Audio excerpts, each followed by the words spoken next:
Tyreek Hill trying to get them Sims unbuttoned numbers. Speak of the devil, That's right. and he shall appear. Chris Sims, we've been talking about you since last week. Good to see you, brother. So let's do it this way. You have revealed your top 4 since our last conversation.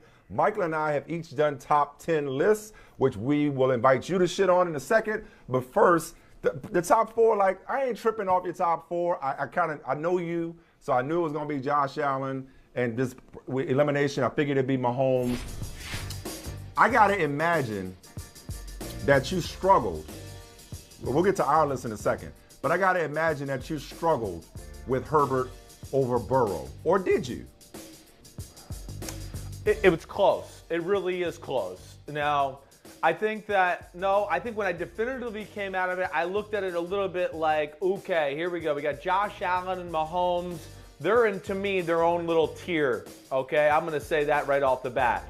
And then came the Herbert, Burrow, Aaron Rodgers conversation, which to me was very tough to differentiate through that.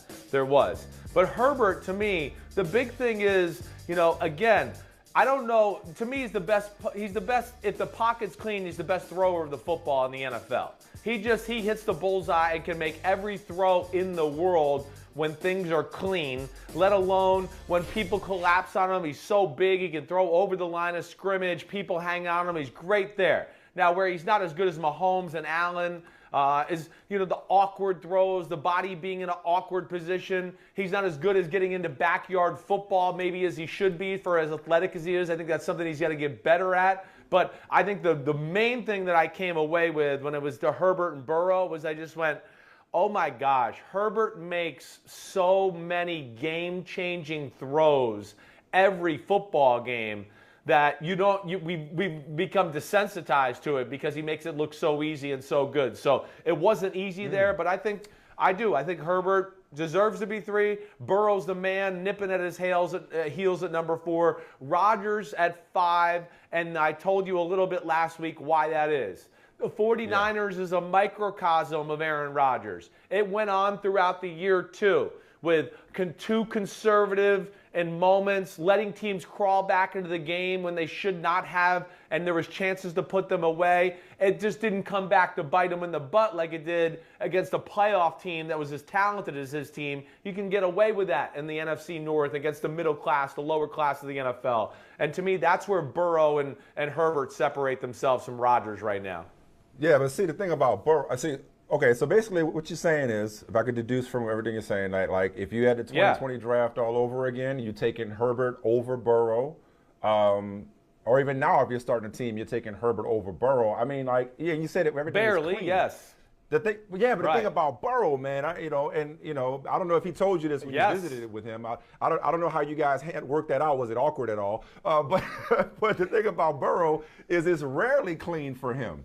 And the dude just came off a season in which he completed 70% of his passes and took a team to the Super Bowl. It's like, I love Justin Herbert's traits. Who doesn't? How can you not? But he hadn't done anything, with all due respect. It's like at a certain point, doesn't again, with Stafford, like you and I both agree on, like once you start to kind of like take a team where it hasn't gone before in 3 decades, that's got to count for something, let alone Burrow's, it does. The rest of Burrow's package, No doubt it does. But, again, so we've had 2 years in the NFL and, you want to say Burrow won last year or whatever. And I would say, no, Burrow maybe won the last few weeks of the year where he really came on and then had the playoff run. But damn, I mean, the Chargers and below average defense, no run game. And just, hey, go for it, Justin Herbert, and we're just going to put it all on you too. I don't think you can disqualify that and what he does there. No. Now your point, your point with Burrow, listen, that is real.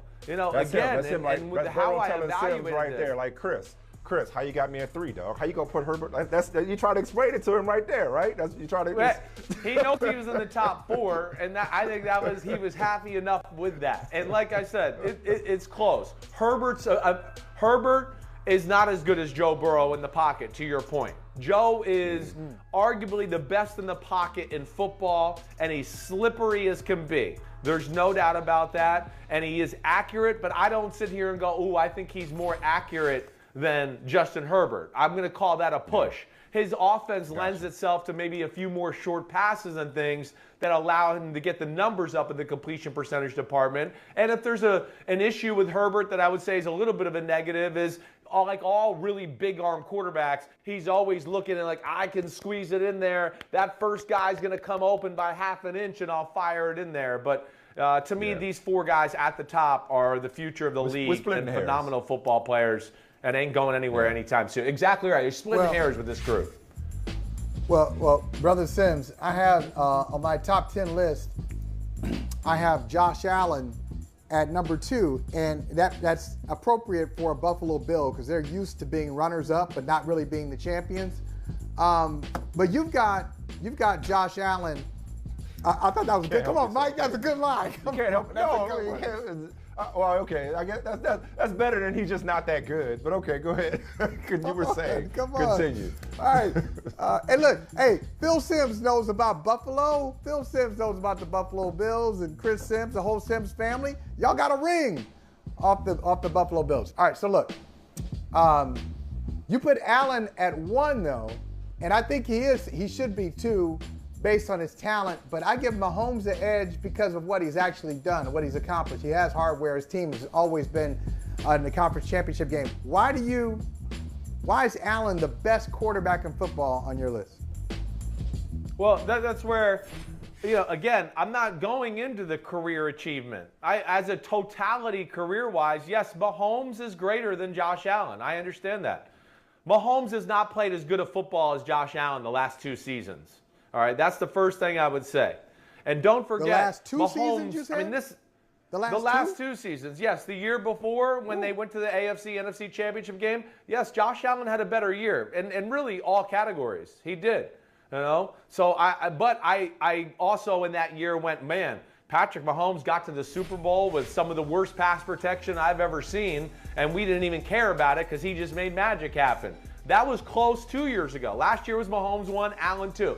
Here's where I would say it split for me when I went back and I watched the season and do all that. First off, Josh Allen, Mahomes' arm, I think Allen's arm is actually more explosive than Patrick Mahomes. Now, I don't know if it's quite as creative and the sidearm and all the deliveries. I'll give Mahomes the advantage there. As far as, running, they're both good runners. Josh Allen's the second best runner in football other than Lamar Jackson. There's nobody better at running the ball than Josh Allen. Scrambling, running, whatever it is, it's really special. But the biggest thing I think where he's separated a little bit this year would just be from the pure in-the-pocket decision-making. Don't forget, we went through a middle part of the year where Patrick Mahomes played very average football. He did, and was not good in the pocket and lent himself into a lot of sacks and trouble that made his offensive line look like they were the issue. And I want to go, no, it's you. You're floating backwards and backpedaling for no reason, to the side with the pocket's perfect, or he's running out of the pocket and not stepping up when it's perfect.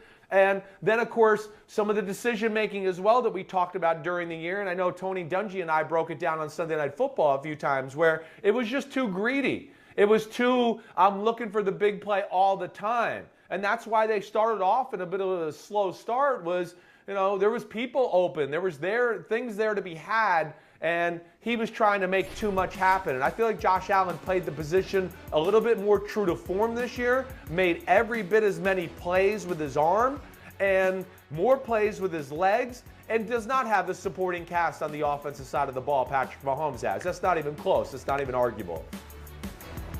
You know what? It hit me. It's hit me during this conversation. You could be at the gym. You could be at the gym and you could be next to somebody and y'all on the same machine doing the same workout, but not really. Like y'all ain't doing the same thing. You may be doing the same exercise, but not the same way.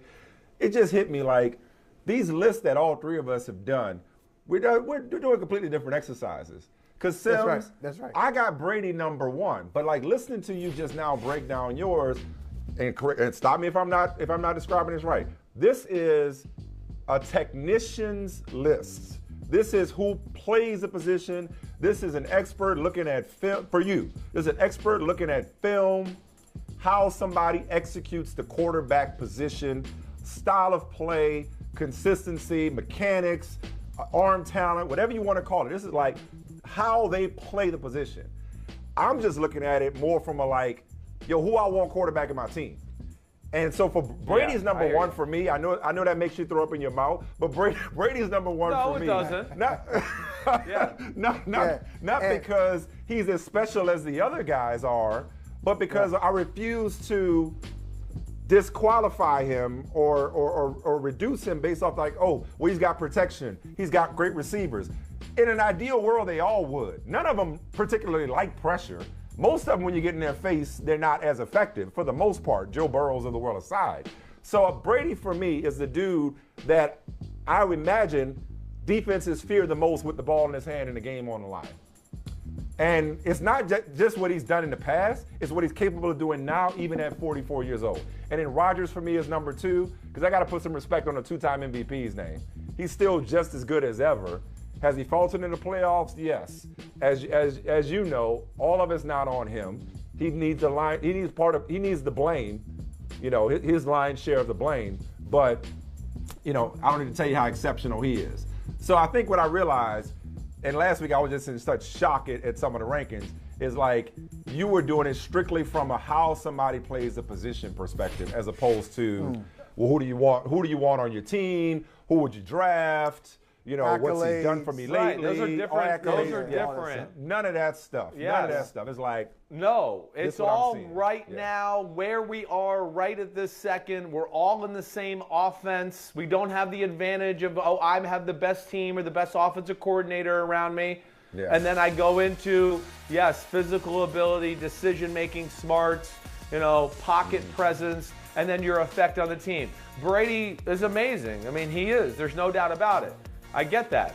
But I don't think the league was as scared as Brady of 2019 Brady with that team. If it was late in the game, they were going to take, they were going to go, oh shit, Mahomes and Allen are coming. Sure. It wasn't Brady in that group. Again, I will say Brady can do more with more. He can't do more with less. That's the thing I will argue today.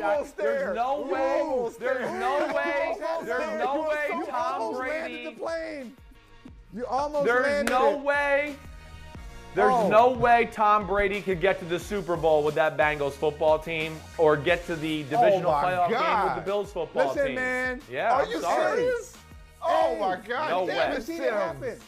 We've seen it, Sims. We've seen it. Look, Tom Brady got to a Super Bowl with the 31st ranked defense in football in 2011.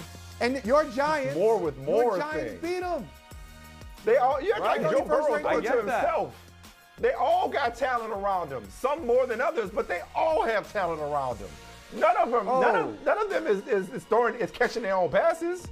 Like, Allen's got the least amount of talent around him out of anybody in the top four. But yes, to me, right now, again, Allen has the least amount of talent. Allen, they made Josh Allen has out of the top four. They made Allen in the lab. What are you talking about, Holley? What? I'm not arguing with that one. They made Allen in the lab. That's why he's their best running back. Josh Allen has in the top four. Around him. I wouldn't say everything. In the top four. I wouldn't say everything. I like his talent. Out of the top four. By comparison to the top four. To Burrow, compared to what Burrow has. He doesn't have Michael Holley. You're going to say he has Jamar Chase, Higgins, Joe Mixon, and Boyd? Or you're going to say he's got Gabe Davis. This is nice. In the Gabriel AFC Davis Championship game with 4 touchdowns. But Josh Allen is his own running. Michael Holley, there was a whole other 18 games where he had 500 yards for the rest of the year. That's true. Okay? He's not in the class of Tyreek Hill, Kelsey, McCole Hardman. He's got Dawson Knox, who you can't even bring up his name. You're just calling him a good tight end. I know he's got a good tight end. I just can't remember his name. He ain't Travis Kelce or CJ Uzomah, so he ain't that good. I can't remember his name. He's got the worst talent around him out of all the four. Yes. He's okay. Yeah. Hey, thanks for watching Brother from Another on YouTube. Make sure you hit subscribe before you leave, and be sure to watch us 3 to 5 p.m. Eastern Time on Peacock. Appreciate you.